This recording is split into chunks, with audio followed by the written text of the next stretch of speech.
Hello అండి. మీరు ఒకే ట్రిప్‌లో అలంపూర్ జోగులాంబ టెంపుల్, మంత్రాలయం రాఘవేంద్ర స్వామి టెంపుల్, యాగంటి క్షేత్రం, మహానంది, శ్రీశైలం ఇవన్నీ కూడా దర్శించాలంటే మీకు ఇలా వెళ్తే మీరు తక్కువ కిలోమీటర్ల దూరంతో ప్రయాణించవచ్చు. నేను చెప్పే రూటు మిర్యాలగూడెం నుంచి, నల్గొండ డిస్ట్రిక్ట్ నుంచి బయలుదేరే వాళ్ళకు దగ్గరవుతుంది.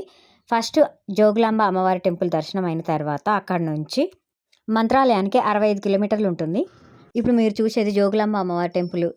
అమ్మవారి చుట్టూ శివలింగాలైతే ఇలా చాలా ఉంటాయి. ఇవన్నీ కూడా పురాతనమైనటువంటి రాతి కట్టడాలు. కంచిలో కనిపించేటటువంటి బంగారు బల్లి, వెండి బల్లి విగ్రహాలు కూడా మనకిక్కడ దర్శనమిస్తాయి. దర్శించుకోవచ్చు.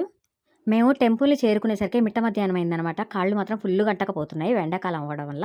తర్వాత మంత్రాలయం నుంచి యాగంటికి 149 కిలోమీటర్లు ఉంటుంది. 3 గంటలన్నర అట్లా పడుతుంటుంది. మంత్రాలయంలో రాత్రి సమయంలో 7 గంటల నుంచి 8 గంటల వరకు 3 రకాల రథాల మీద స్వామివారిని ఊరేగింపు చేస్తారు. చాలా బాగుంటుంది. అక్కడ లోపల గర్భాలయంలోకి వెళ్ళి దర్శనం చేసుకునేటప్పుడు మగవాళ్ళని మాత్రము షర్ట్లు ఉంచుకొని దర్శనం చేసుకోనివ్వరు. రాఘవేంద్ర స్వామి ఎలా ఉంటాడో అలాగే షర్ట్లు లేకుండా మగవాళ్ళు దర్శనం చేసుకోవాలన్నమాట అక్కడ. ఇది యాగంటి క్షేత్రము. ఇక్కడ బసవన్న సంవత్సరం కొద్దీ పెరుగుతూ ఉంటాడు అంటారు.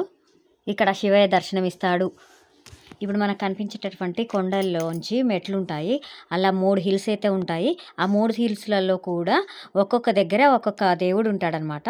వెంకటేశ్వర స్వామి, శివయ్య, శివలింగంలోనే ఉమామహేశ్వరులు ఇద్దరు కూడా కొలువై ఉంటారు. తర్వాత యాగంటి నుంచి మహానందికి 57 కిలోమీటర్లు. తర్వాత మహానంది టు శ్రీశైలం 180 కిలోమీటర్స్. మీరు ఇలా వెళ్తే తక్కువ టైంలో ట్రావెల్ చేయొచ్చు. లేదా వేరే రూట్లో వెళ్తే మాత్రం మీకే అర్థమవుతుంది. టెస్ట్ చేసుకోండి. తిరుపతిలో లాగానే శ్రీశైలంలో కూడా మాడ వీధుల్లో ఊరేగింపులు, కోలాటాలు ఇవన్నీ కూడా ఉంటాయి. ఇక్కడ ఉదయం 7 గంటల నుంచి 9 గంటల వరకు అయితే ఊరేగింపు కార్యక్రమం జరుగుతుంది.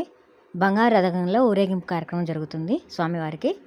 రథం చాలా బాగుంది. Okay friends, bye.